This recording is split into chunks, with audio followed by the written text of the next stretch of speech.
the main villain of the film, and that is Sean Bean as Alec Trevelyan, Scene Bean. 006. That is That is correct. actually what we call him in the UK, Scene Bean. Scene Bean, he's the man. Now, if you want to talk about a great Bond villain, this is the Bond villain right here, at least for me. Sean Bean plays Alec Trevelyan, who in the beginning of the film is Bond's partner on a mission. He appears to get blown away by Uramov, but it was a ruse. He comes back mid-film as the head of the Yanis crime syndicate that is causing all types of chaos in Russia and around the world. He now has major burn scars across the right side of his face that he blames Bond for when Bond switched the explosive timers. I thought they were 6 minutes to 3 minutes in the opening scene of the movie.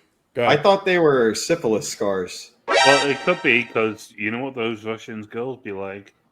Going on Just all riddled with syphilis, I guess. It could also be because he's very aggressive in his affections, as we found out in the Oh trailer. yeah, That is they true. taste like strawberries. And he's also been banging what's her name, so she probably is the one that. Oh god, oh yeah, Yeah. I bet she's riddled. Here's the thing about this Bond film. This is the one Bond villain in all the movies I have seen where you can watch this and go, dude, Bond might have met his match here. This character is essentially James Bond, but evil. He has all the same skill sets. He has all the same knowledge as 007. He even has the good looks and the charm. But he's also deranged and out for a fuck ton of revenge here. Because of his backstory. Yeah, and Sean Bean is the perfect choice for this character. He does an amazing job. Facts. One of his few roles where I feel like honestly, he's great in every fucking film he's in. But it was nice to see him as 006. I would never expect him to be in a Bond movie, and he fucking killed it in this. Very, very unexpected to see him in here, and I loved it. From a lad from the north, Sean Bean. He's from Sheffield, it's a northern area. Doesn't he have like a Yorkshire accent in real life? Sheffield is part of North Yorkshire. Hey, you've seen him in Game of Thrones, right? Oh, as Ned Stark.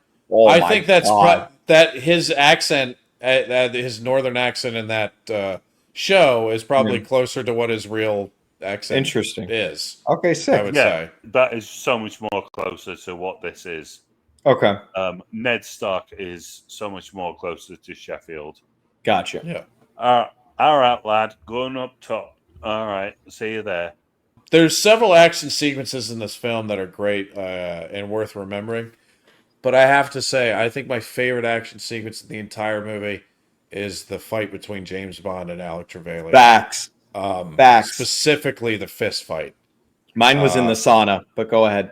Well, I mean, that's understandable.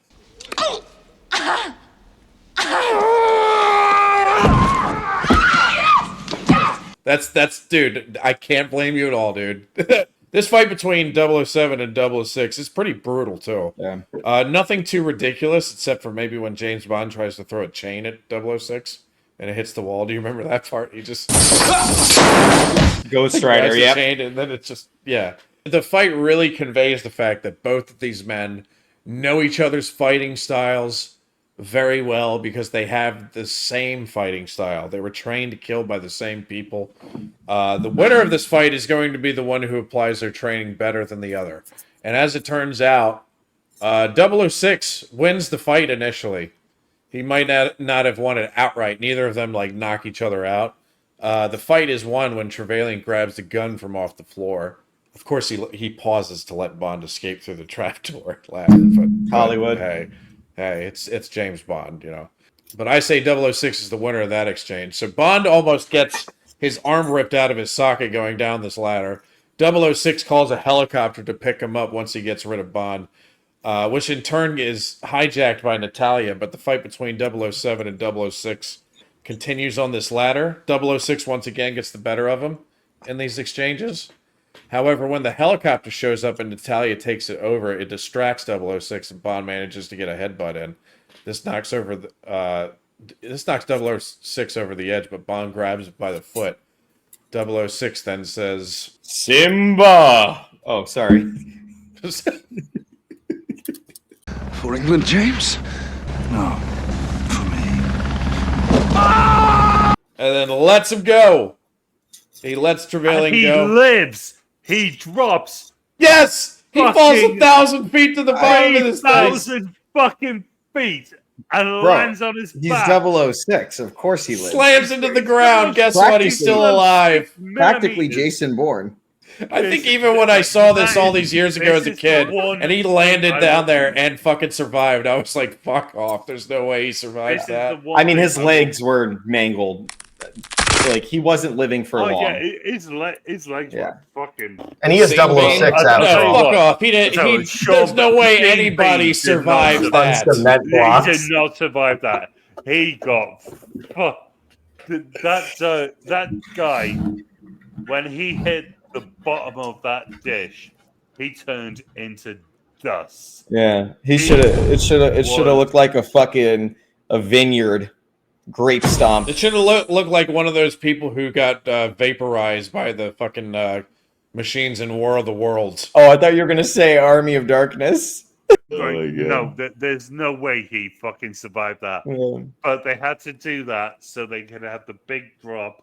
So Michael Bay could have the big drop. Dude, yeah. Trevelyan might have the most painful death in James Bond franchise history. This man falls 1,000 feet to the ground, manages to stay alive, but you know that every bone in his body is broken. He's internally bleeding, coughing up blood. Then the dish explodes, and the pointiest end of the fucking thing comes falling down right on top of 006's face. Yeah. And he screams. The whole time it's coming down on him. It's nuts.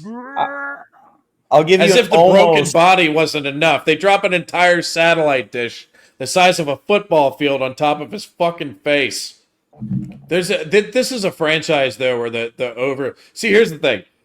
In James Bond, you expect the over the top deaths. Like they're common. They're not. This is one of those where the writer said, "You know what? He's a great villain. In fact, he's so great. Let's kill this prick twice. First, let's kill him with gravity. Second, let's drop the fat bastard of satellite dishes on top of this asshole and smash his face in." This death was like, dude, they killed him twice. It's fucking nuts. But yeah, that's Sean Bean as 006 was fucking phenomenal. He's fucking so good. Great. Every casting decision in this movie is goated, man. I fucking love every character in this movie. It felt like a Nolan movie from the casting.